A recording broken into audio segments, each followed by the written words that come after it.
compartiendo con ustedes su conexión matinal y después de preocuparnos de nuestra salud mental, Francisco, de nuestro también estar bien con el medio ambiente, con todos los temas que hemos conversado hoy día, algo muy importante y lamentable también que está sucediendo a nivel nacional y no solamente en nuestro país, es que las cirugías estéticas, si bien nos podríamos preocupar por nuestra parte física, eso ha conllevado a que muchísimas mujeres y hombres también tengan reacciones o situaciones que han vivido, la verdad, muy pero muy lamentable. Sí, claro. Ahí hay un tema de preocupación nacional que debemos atender y poner sobre la mesa.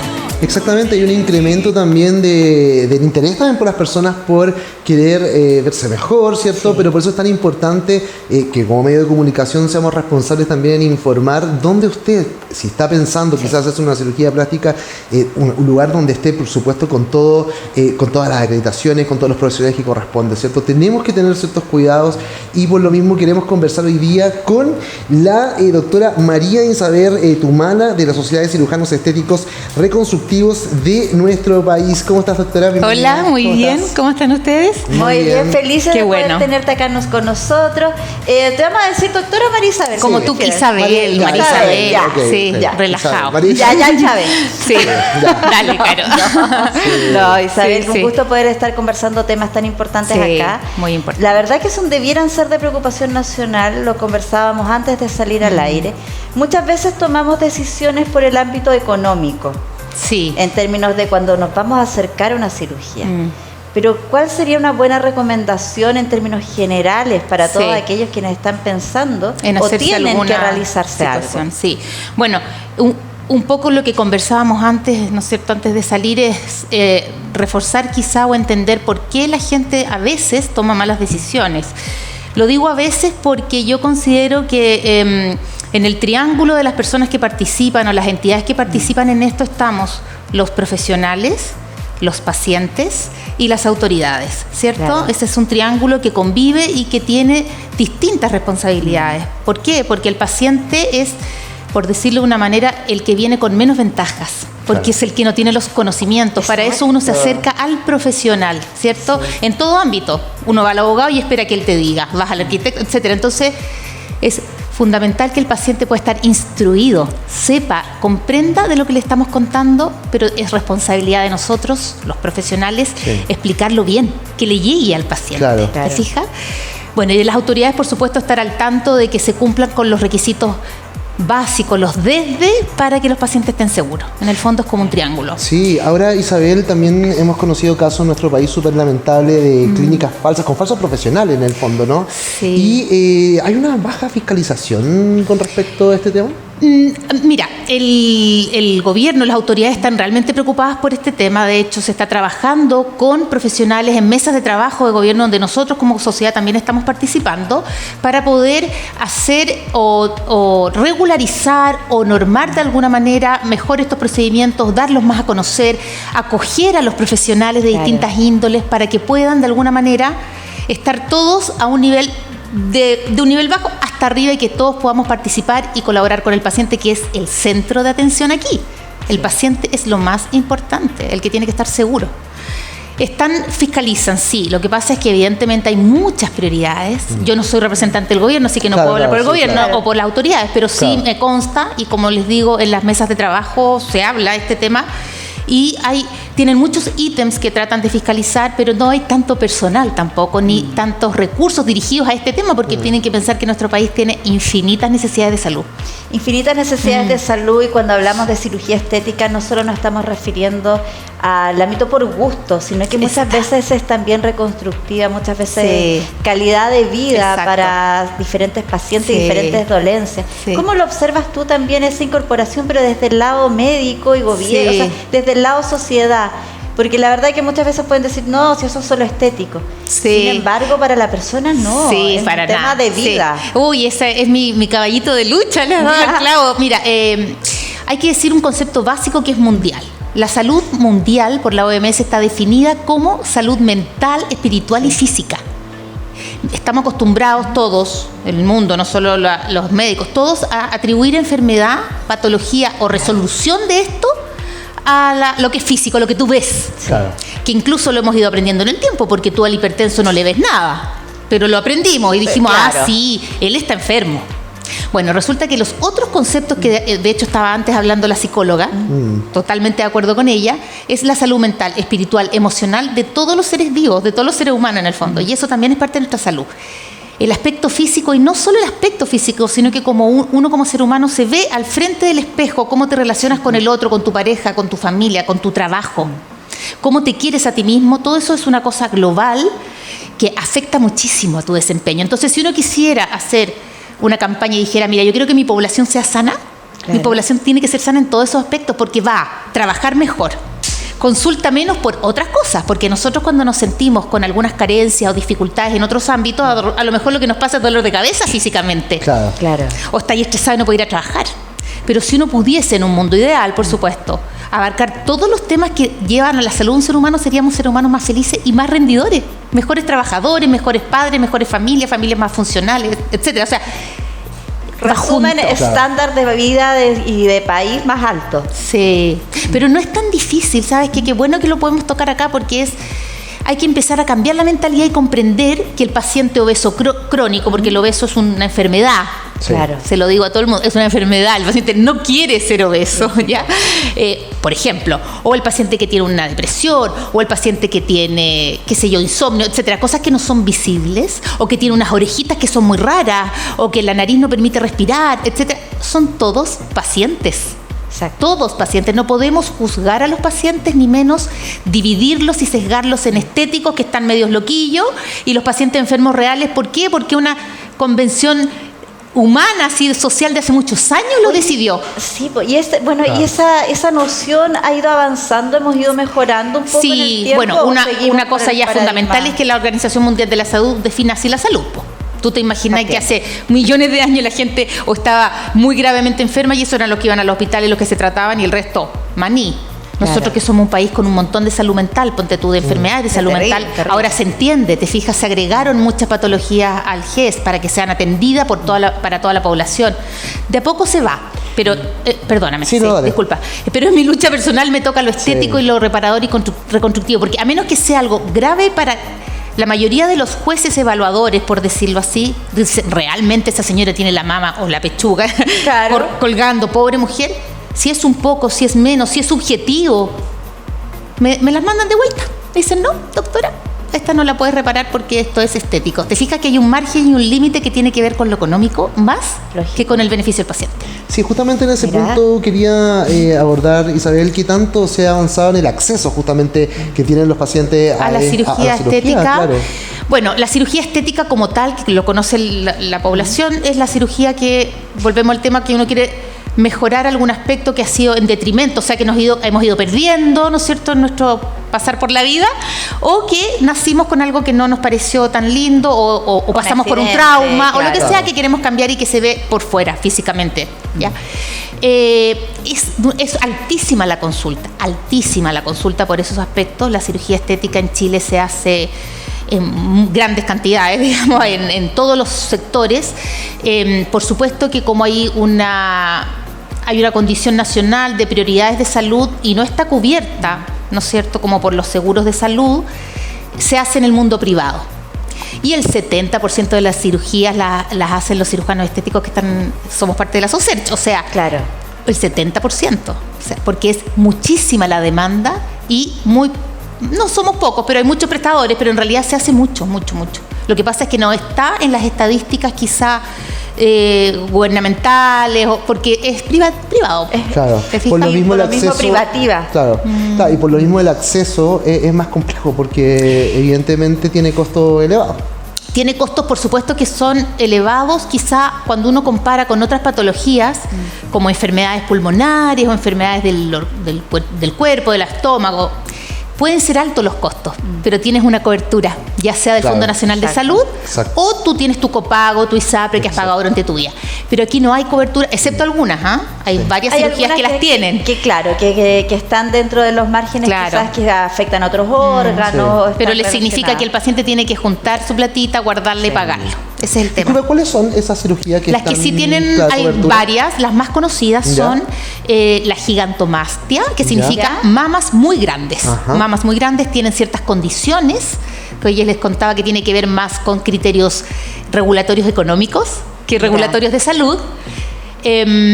Las abdómenes en delantal, hay un programa que se llama Guatita en delantal, pero que también tiene ciertos criterios que volvemos a lo mismo, porque cuando hay que poner una normativa, porque no tenemos 5 chocolates de recursos, tenemos que dividirlos entre todas las necesidades, bueno, pongámoslo restringido un poquito porque no nos alcanza, ¿cierto? Para allá.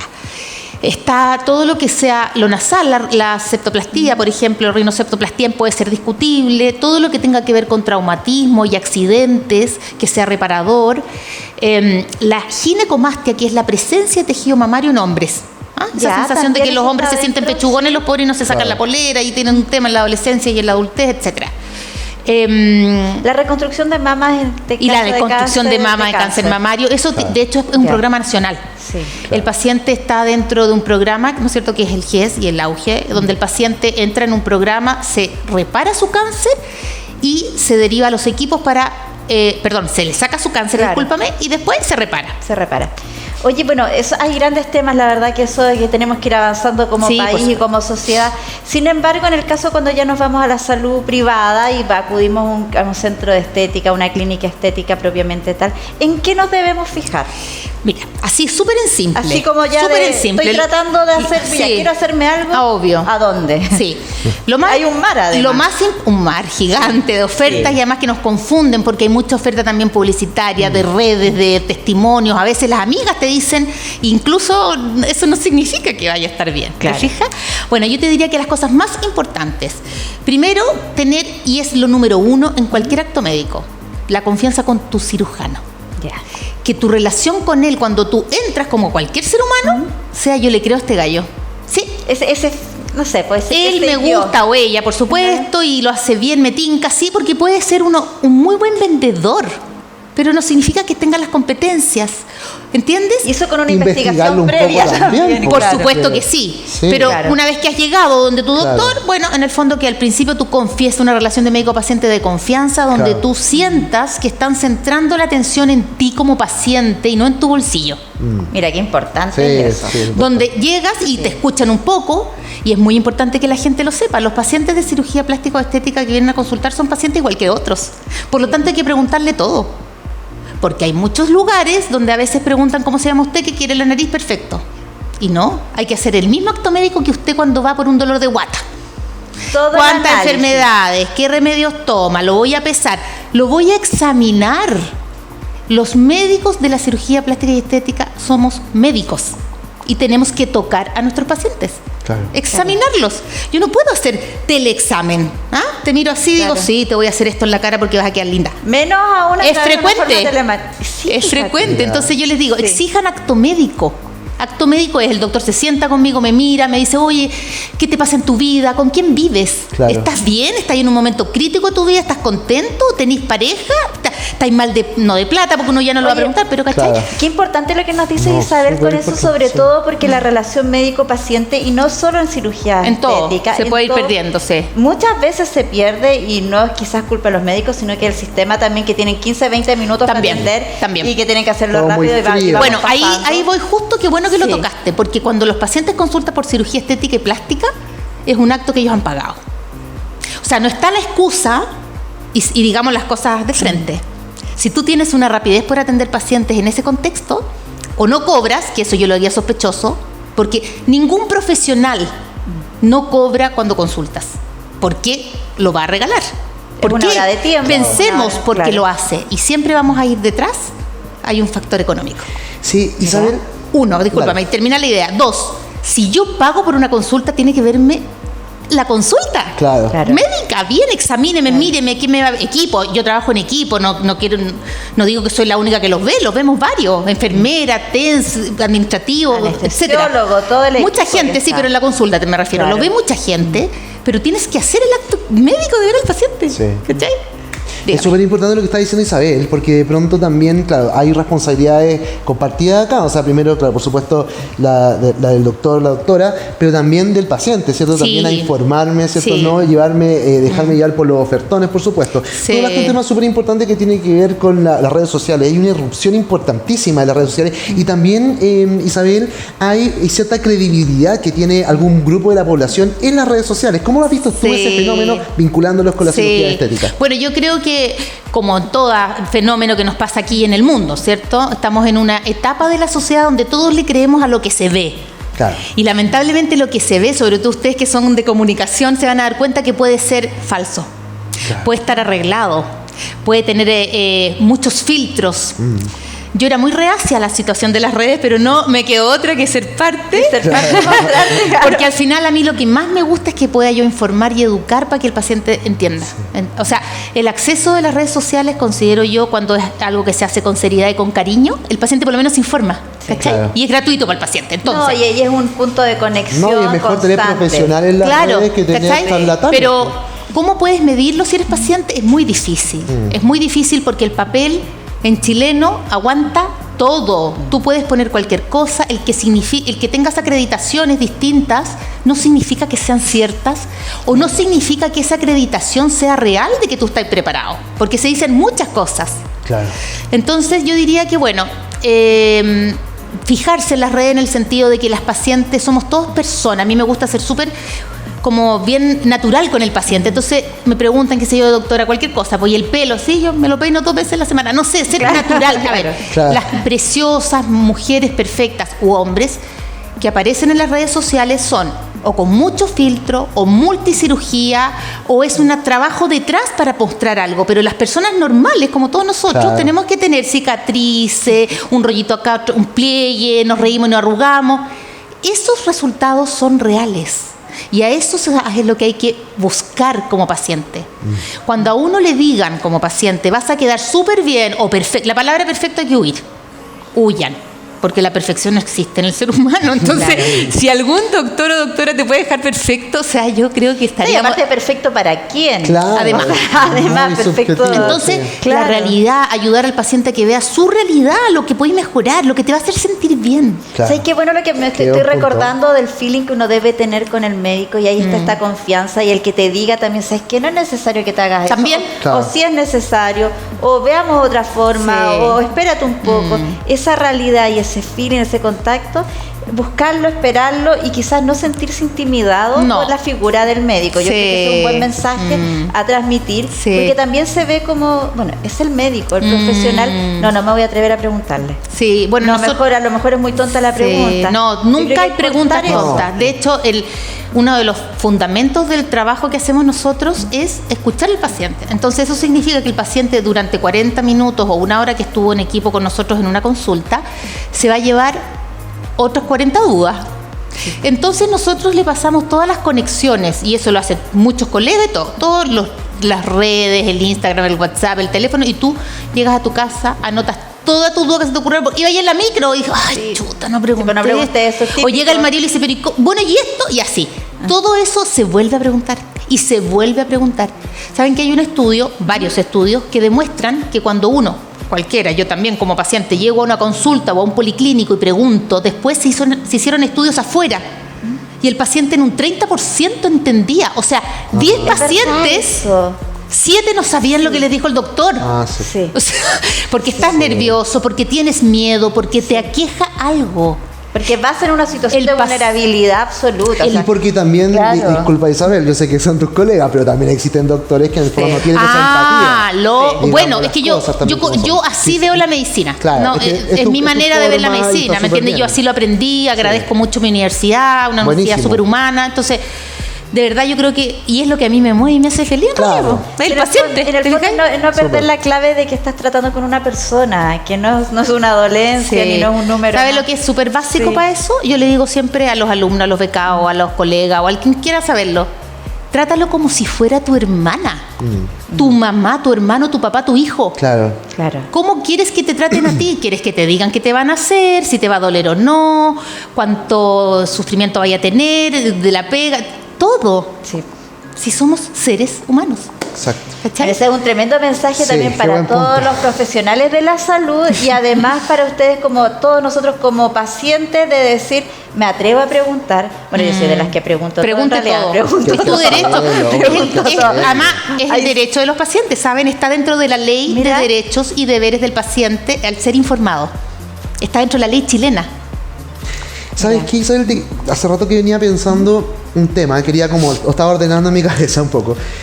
Bueno, la obesidad en Chile se ha posicionado, yo diría, como una de las enfermedades más graves, ¿no? Que existe, Sí, sobre todo en, sí. en los adolescentes, ¿cierto? También. Pero por otro lado, tenemos, y lo hemos conversado con la Carito, tenemos, ¿o no? No sé, Me dale parece que sí, sí, o con di que alguien lo sí, había no vaya a conversado, tener- no me acuerdo. Seguro que sí. O por sí, seguro que sí.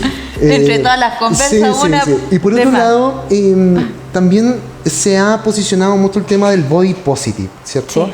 Yo sigo a varias personas, en el fondo, que tienen como esta forma de expresar al mundo, que hay que respetar todos los cuerpos y me parece súper bien, pero también estamos frente a una enfermedad. ¿Cuál es tu punto de vista de este movimiento que está súper fuerte frente también a esta enfermedad que está afectando a gran parte de la Te población? entiendo. Tú me dices cuál es el límite entre aceptar tu cuerpo y ser feliz Claro, por lo mismo que y te la digo- obesidad. ¿sí? Claro, como que porque también está generando también harto ruido en otros que quizás están observando justamente lo que está pasando en las mismas redes, los adolescentes, por Sí, ejemplo. bueno, ahí hay tantos puntos que tocar, pero muy en breve. El adolescente es un ser humano o ser vivo, como digo siempre yo, nosotros somos seres vivos, especial. ¿Por qué? Porque se está armando. Es un sujeto desvalido, ¿cierto? Que le falta mucho por aprender, necesita mucho de su entorno y está aprendiendo. Está aprendiendo de las imágenes cercanas, mal o bien, y en esta época de las redes. Claro. ¿Ya? Por lo tanto, a él le influye todo. A mí me parece muy positivo que el mundo o la sociedad acepte a todos nosotros como tales. Claro. Yo tengo el pelo negro, la otra lo tiene verde, el otro es bajito, porque así vinimos. Claro. Y me parece que es una enseñanza de las generaciones nuevas para nosotros, los más viejos que estábamos así súper encasillados. Eso no tiene nada que ver con la enfermedad de la obesidad. Claro. La enfermedad de la obesidad es una enfermedad donde no solo es que yo digo este señor está gordo, porque además tiene números, uno lo mide, etcétera, sino que afecta otras condiciones de tu cuerpo. Significa una persona que por mucho que se ame con 50 kilos de sobrepeso, porque estamos hablando de cosas importantes, ¿ya? Claro. Va a tener una vejez o una madurez o una adultez con muchos problemas. Demostrado. No es que yo me senté aquí y dije, hoy voy a inventar. Está estudiado. Sí. Vas a tener hipertensión, vas a tener problemas en tus riñones, vas a tener problemas en tu corazón, en tu columna, en tu posibilidad de embarazo, en tus relaciones íntimas, Claro. en tu aspecto laboral, en tu descanso. ¿Por qué en tu descanso? Porque tú no puedes, lo contaba la psicóloga, tú no puedes descansar si no movilizas tu cuerpo. El obeso, muy obeso, tampoco se puede movilizar. ¿Por qué? Porque después sufre las rodillas Claro, se o la disminuyen espalda. las diferentes En funciones. fin, diabetes, mira, es infinito. Entonces, obviamente que una persona que tiene un peso más, un peso menos, talla grande, ponte tú, talla chica, fantástico, mientras ella o él esté viviendo una salud, tenga salud, ¿entiendes? Claro. Un chequeo básico. Ese es el punto de la salud. ¿Qué tan saludables somos? Sí, porque además las generaciones comen muy mal. Además.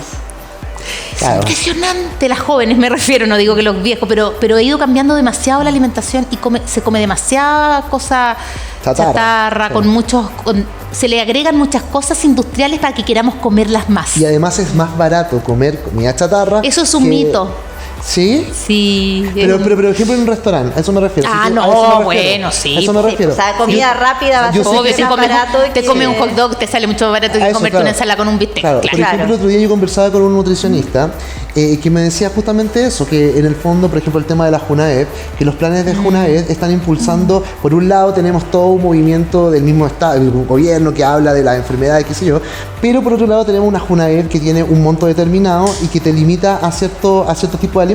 Por ejemplo, empujándote que con ese monto podrías comprar algo más barato como la comida chatarra, versus Claro, el lo que cheque- son los el cheque alimentos. Junaed Claro, te dan, porque sí. bueno, ahora está más limitado en los supermercados. Sí. Con cierto tipo de alimentos, pero en general, si tú no tienes las lucas como para comprarte algo que te va a salir 4 o 5 mil pesos intentando, versus 2.000, obviamente Sí. vas a comprar algo más barato. Pues. Sí, es que ahí también hay tantos puntos. Uno es el tipo de alimento y Claro. qué nutrientes, o no es la palabra en realidad, qué aditivos, qué cosas se le agregaron a este alimento en la industria para que lo queramos comer, nos apetezca. Y eso no es bueno. En general son situaciones malas, no son buenas. Y eso es parte de la comida, por lo tanto uno lo elige, produce saciedad cortita. O sea, tú dices, qué rico, me comí la hamburguesa grande, rica, papas fritas, exquisito, y después te pasa la media hora, la otra hora y vuelves a querer, pero por una condición química del alimento elaborado, ¿ya? Claro. Otra cosa es hacer tus alimentos en tu casa con poco gasto. O sea, lo que pasa es que como en todo nuestro país, y eso me siento parte de eso, tenemos que educarnos, darnos tiempo, ¿cachai? También. De que la gente comprenda qué se puede comer, cómo se puede comer. Bueno, hay muchísimas opciones también. El tema también involucra tiempo, involucra constancia, dedicación. Sin embargo, información, que es información lo que estamos tratando nosotros de hacer en este minuto. Así que, oye, volviendo, Isabel, al tema de cirugías estéticas, ¿qué es lo que más se está realizando en este momento? En términos generales. En términos generales, porque también tiene que ver con épocas del año, pero en términos generales... ¿Está súper estacionario? Bastante, porque en general cuando se acerca el verano tiene que ver mucho con lo que es corporal, ¿no es cierto? La lipoaspiración o a veces el corte del abdomen, que se llama abdominoplastía. Las mamas, ¿cierto? Poner implantes mamarios o arreglarlas, levantarlas, achicarlas, etcétera. Eso es muy frecuente y aumenta mucho cerca del verano. O a mediados del año para adelante, como cuando la gente decide entrar al gimnasio, también decide que tiene que operar. Se prueban el bikini y dicen, ¡ay, qué voy a hacer ahora! Esa es una. Dependiendo de la edad del paciente, es muy frecuente la cirugía facial, párpado, mentón, carita, nariz. Todas esas cosas tienen que ver cuando te miras al espejo. Hubo un boom enorme con esta cuestión de la pandemia porque estábamos todos en el computador y empezamos a mirarnos las arrugas y dijimos, ¡ay, qué horror! Mira, tengo chocolate. Y explotó.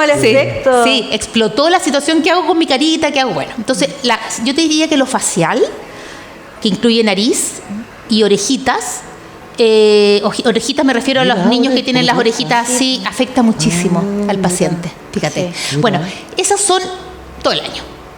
Disculpa, ¿cómo se llaman estas? Las arruguitas. No, lo que está... ¿Los pómulos? Los pómulos, tiene un nombre. Los pómulos o las bolsas de Bichat, preguntas tú. Ya, que eso es otra cosa, pero es una bolsita de grasa pequeña que está entre dos músculos de la boca, acá. Claro. Ahí. Porque se habló bastante de esa intervención también. Es una intervención relativamente corta. ¿Y esa intervención para qué es? ¿Qué hace? Es para dejarte como tu carita, como que uno quiere, las niñas o las personas que quieren quedarse como un poquito delgaditos. Pero había escuchado que se hablaba harto que después cuando ya pasan los años como que la cara tiende como a caer. Eso es un mito. Es un mito porque tiene que ver con la anatomía. La anatomía es la estructura del cuerpo, en este caso humano, ¿cierto? La bolsa de Bichat es una especie de amortiguador, una bolsita con grasa normal, tenemos todos los seres humanos, entre dos músculos de la masticación. ¿Ya? Eso, su función principal es cuando somos guaguitos. Es tomar la pechuga, mamar. Mira. Entonces hacemos la succión. Hay gente por genética, familiar, lo que sea, que son gordas las bolsitas y las otras, la mayoría se achican, pues cuando uno es más viejo se achica. Claro. Cuando tú lo sacas, que es lo que se hace por una incisión chiquitita dentro de la boca, solamente estás actuando en ese compartimento, en esa profundidad de tu cara. Los ligamentos que sujetan tu cara no tienen que ver con la bolsa de Bichat. No tiene nada que ver. La cara cae por otras condiciones. Por el tiempo. Yo le digo a todo el mundo que vivimos en el planeta Tierra, entonces tenemos la fuerza de gravedad. Claro. Segundo, el envejecimiento significa perder tejido óseo. O sea, nuestros huesitos son más chicos. Y entonces nos va sobrando tejido de arriba, pues como que nos sobró el delantal porque ya estamos más chicos. Perdemos tejido blando, que es la grasa subcutánea. O sea, piel y lo que está debajo pegadito. Mira. Todo eso está mucho más arriba que la bolsa de Bichat. Mira, oye, qué interesante derribar los mitos. Oye, queremos agradecer a María Isabel Tumala, cirujana que estuvo acá con nosotros. Queremos dejar invitada porque de verdad yo feliz, a la próxima, mientras podamos enseñar, encantada.